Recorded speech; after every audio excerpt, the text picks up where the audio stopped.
मग आता 27ला गणपती आम्ही आमच्या गाडीवरच बसवणार आहे, महाराष्ट्रातले सगळे मराठी आपण आपल्या गाडीवर बसायचं. भव्य मिरवणूक होती मुंबईपर्यंत आपली. आता मुंबईत विसर्जन करायचं गणपती बाप्पाचं आम्हाला यावर्षी. काय अडचण आहे?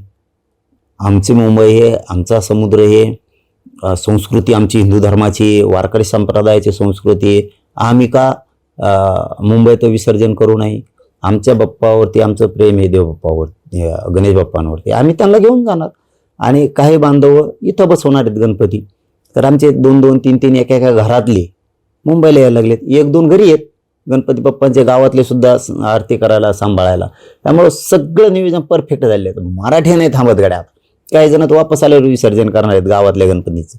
आणि आम्ही सोबत घेतलेले ते तर अरे लई रेकॉर्ड होते वर ते. हो, मी आपल्या चॅनलच्या माध्यमातून महाराष्ट्रातल्या मराठा समाजाला सांगतो, खूप मोठा देशावर रेकॉर्ड होतोय की सगळे गणपती इतकी भव्य मिरवणूक घेऊन मुंबईला विसर्जनासाठी जात आहेत. हे रेकॉर्ड होतं, रेकॉर्ड.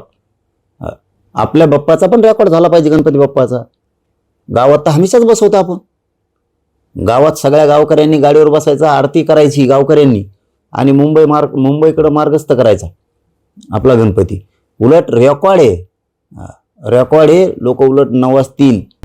आता isakal.com आहे देशातील नंबर 1 ची मराठी न्यूज वेबसाईट. प्रत्येक अपडेटसाठी isakal.com ला नक्की भेट द्या.